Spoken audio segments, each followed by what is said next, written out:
Hello everyone, my self Rahul Gunawat. और आज हम बात करने वाले हैं कार्बोहाइड्रेट के क्लासिफिकेशन के बारे में।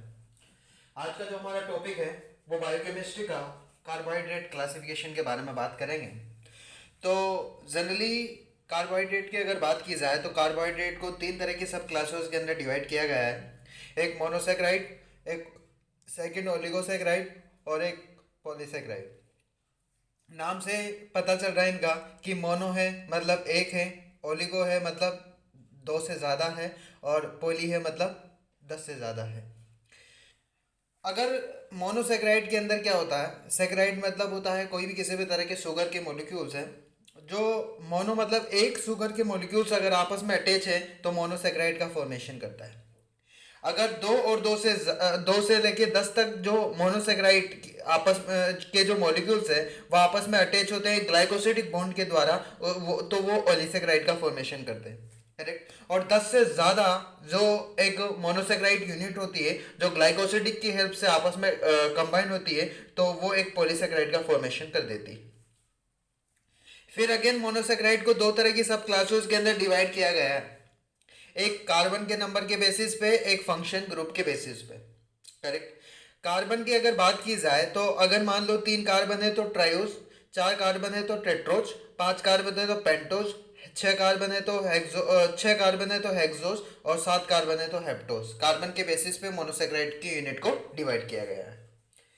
सेकंड डिवाइड किया गया है इसको फंक्शन ग्रुप के बेसिस पे कि अगर एल्डिहाइड फंक्शन ग्रुप है तो एल्डोल बोलेंगे, एल्डोजेस बोलेंगे, और अगर कीटोन फंक्शन ग्रुप है तो कीटोसेस बोलेंगे। ये हुई हमारे मोनोसेक्राइड की बारे में बात।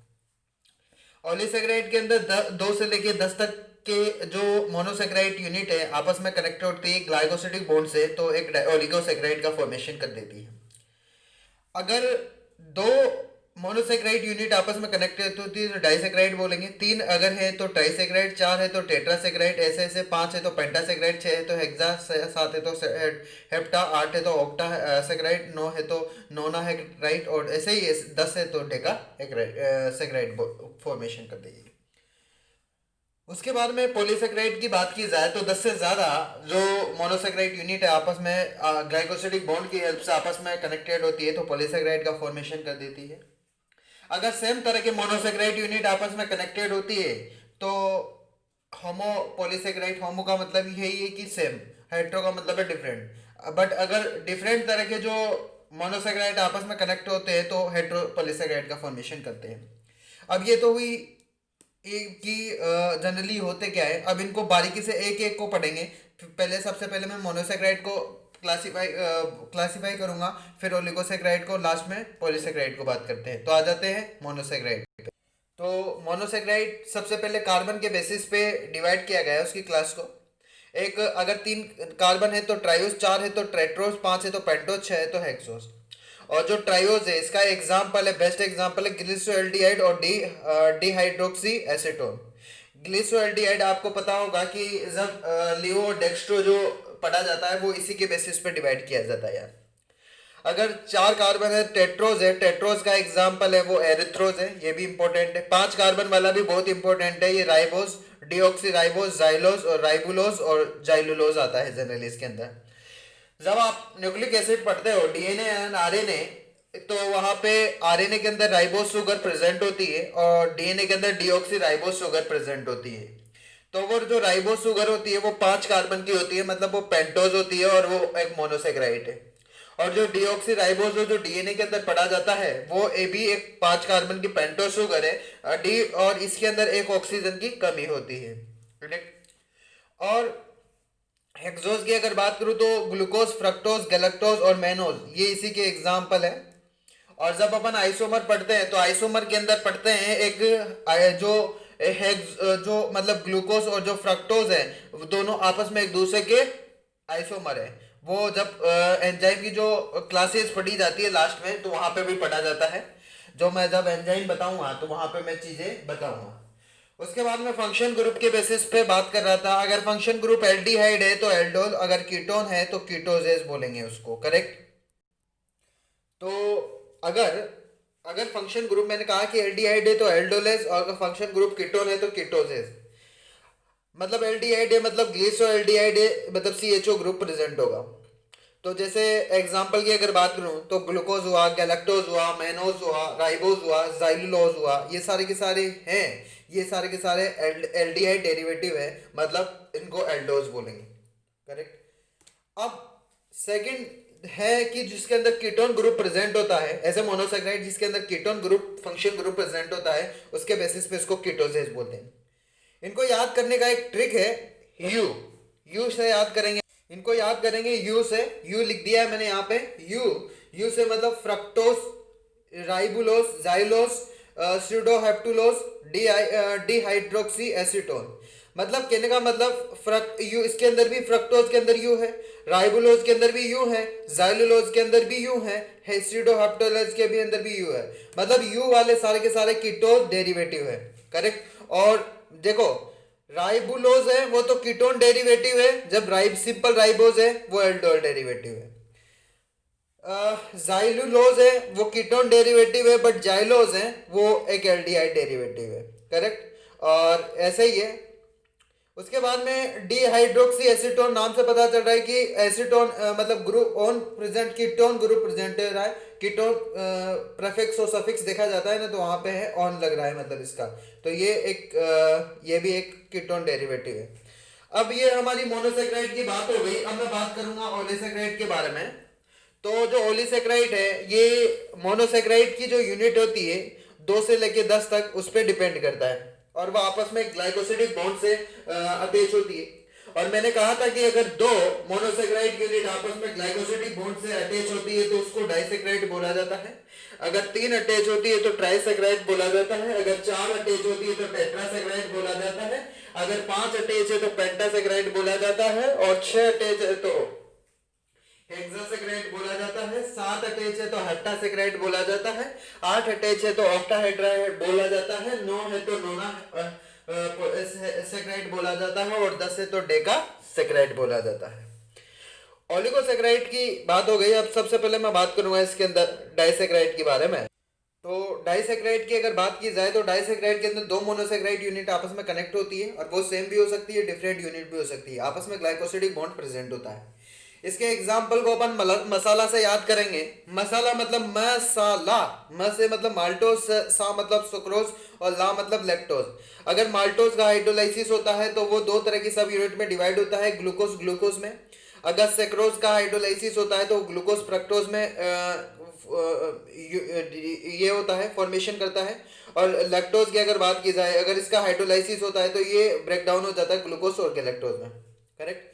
मतलब माल्टोज तो ग्लूकोज ग्लूकोज में ब्रेक डाउन होगा, और सुक्रोज ग्लूकोज फ्रक्टोज में ब्रेक डाउन होता है। लैक्टोज ग्लूकोज प्लस गैलेक्टोज में ब्रेक डाउन होता है जब इनका हाइड्रोलाइसिस करवा देते हैं। मसाला से याद करेंगे।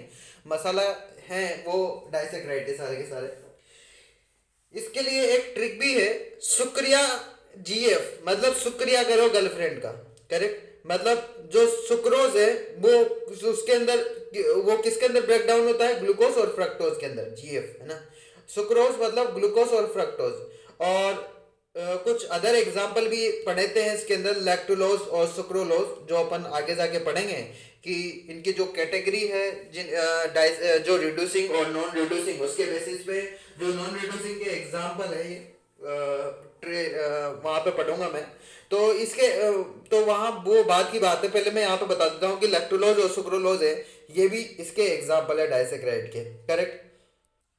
उसके बाद में नेक्स्ट मैं बात कर रहा था कि जो डाइसेक्राइड है वो रिड्यूसिंग और नॉन रिड्यूसिंग 2 तरह के होते हैं। रिड्यूसिंग के अंदर फ्री एल्डिहाइड और कीटो ग्रुप प्रेजेंट होते हैं। नॉन रिड्यूसिंग के अंदर जो एल्डिहाइड और कीटोन ग्रुप होते हैं वो फ्री प्रेजेंट नहीं होते। इसके एग्जाम्पल है माल्टोज और लैक्टोज। मतलब इसको ऐसे याद करें, माला को रिड्यूस करें। मान लो जो भगवान के जो अपन माला फेरते हैं ना, तो उसके ये मोती है यार, वो माला ऐसे पड़ी है। करेक्ट। उसको अपन ने क्या किया कि उसको रिड्यूस किया, उसको समेटा। मतलब जब फैल रही थी जब तो बड़ी थी वो, और जब उसको समेट के उसको सांवर के अपन ने क्या किया, उसको एक डिब्बी के अंदर रखा। जब डिब्बी के अंदर रखा उसको समेट के, तो कहने का मतलब वो है कि उसकी साइज क्या है, रिड्यूस हो गई। तो अगर साइज रिड्यूस हो गई तो माला, माला मतलब माल्टोज और लैक्टोज, ये रिड्यूस किया, उसको रिड्यूस कर दिया, तो ये रिड्यूसिंग शुगर है। ऐसे याद कर सकते हैं इनको। तो उसके बाद में जो नॉन जो नॉन रिड्यूसिंग है जिसके अंदर एल्डिहाइड और कीटो ग्रुप है वो फ्री प्रेजेंट नहीं होते। एग्जांपल है सुक्रोज और ट्राइलोज, ये याद करने हैं। सुक्रोज तो इंपॉर्टेंट है, ट्राइलोज भी याद होना चाहिए, बट सुक्रोज मेनली पूछा जाता है, ट्राइलोज भी पूछ लेते हैं वैसे, तो आपको पता होना चाहिए। उसके बाद में होता क्या है कि जो सुक्रोज के अंदर जो कहने का मतलब इसके अंदर जो बॉन्ड है आपस में इंगेज हो जाते हैं, जबकि इसके अंदर आपस में बॉन्ड इंगेज नहीं होते। इसके अंदर क्या होता है कि सुक्रोज की अगर बात की जाए तो सुक्रोज क्या है, सुक्रोज एक तरह का ब्रेकडाउन किसमें होता है, ग्लूकोज और फ्रक्टोज में।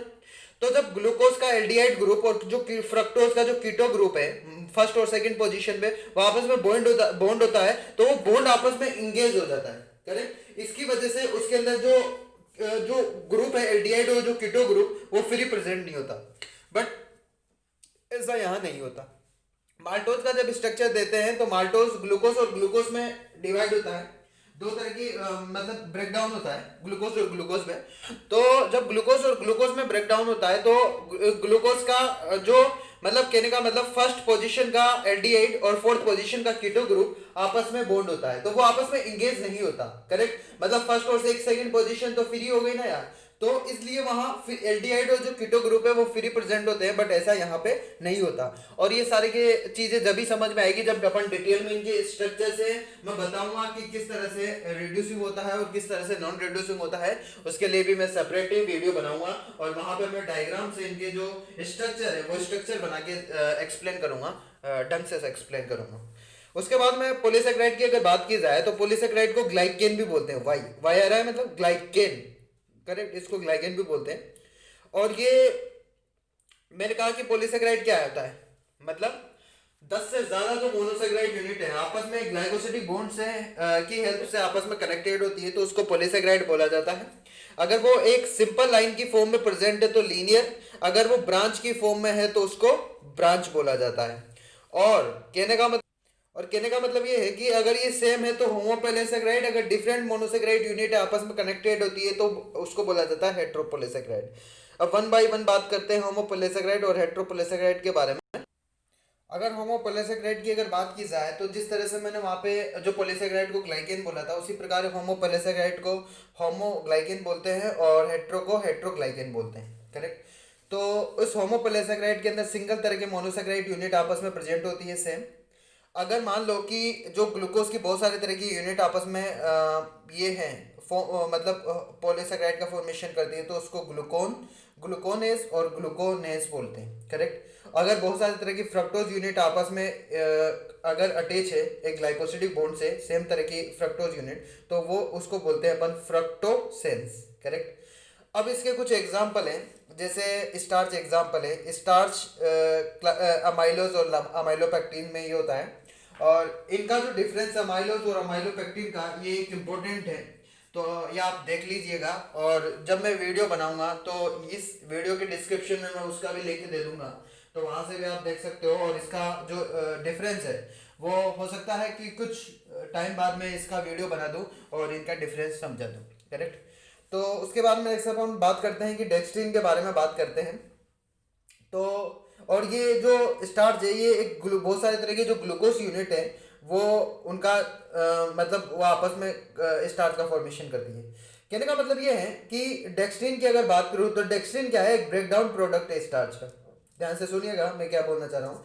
डेक्स्ट्रीन है वो तो ब्रेकडाउन प्रोडक्ट है, मतलब डेक्स्ट्रीन है वो स्टार्च में टूटता है और स्टार्च है वो माल्टोज में टूटता है और माल्टोज फिर ग्लूकोज और ग्लूकोज में टूट जाता है, करेक्ट। मैंने क्या कहा कि डेक्स्ट्रीन है स्टार्च में ब्रेक डाउन होगा, स्टार्च माल्टोज में कन्वर्ट होगा और माल्टोज ग्लूकोज का फॉर्मेशन कर देगी।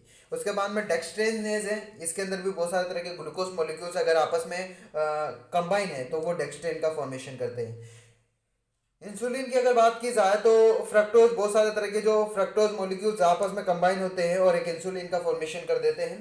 जब आपको याद हो ग्लूमेरुलर फिल्ट्रेशन रेट है, जीएफआर जो रेट है उसको जब डिटर्मिनेशन करते हैं तो डिटर्मिनेशन के लिए जो इंसुलिन है वो इंसुलिन यूज में लिया जाता है। जब अपन एक्सक्रीटरी सिस्टम पढ़ते हैं तो वहाँ पे जो टेस्टिंग की अगर बात की जाए तो जो GFR की जो टेस्ट है ना, मतलब ग्लूकोज फिल्ट्रेशन रेट की जब डिटर्मिनेशन की अगर बात आ जाती है तो वहाँ पे एक नाम आता है इंसुलिन, ये उसको डिटरमाइन करता है। मैं बता देता हूँ यहाँ पे, तो याद रखना है आपको वहाँ तक। ग्लाइकोजन की अगर बात करूँ, बहुत सारे तरह के ग्लूकोज मोलिक्यूल्स आपस में ग्लाइकोजन का फॉर्मेशन कर देते हैं और ये ब्रांच चेन है। सेलुलोज की अगर बात की जाए तो सेलुलोज ब्रेक डाउन होता है सेलुलोबाइड्स में और ये फिर ग्लूकोज में ब्रेक डाउन हो जाता है। काइटिन की अगर बात की जाए तो बहुत सारे तरह के इंसेक्ट की अगर बात की जाए तो इंसेक्ट के देखा होगा आपने, जैसे अपन पढ़ते हैं कि कॉकरोच की अगर बात की जाए तो कॉकरोच के जो बाहर की तरफ जो एक्सोस्केलेटन है वो जनरली काइटिन की बनी होती है, मतलब वो एन एसिटाइल डी ग्लूकोसोमाइंस की बनी होती है जनरली, जो आपको याद रखना है। करेक्ट। अब उसके बाद में नेक्स्ट मैं बात करता हूँ अगर उसके बाद में हेट्रोपोलिसेकेराइड की अगर बात करूँ तो जो हेट्रोपोलिसेकेराइड है इसको हेट्रोग्लाइकेन बोला जाता है।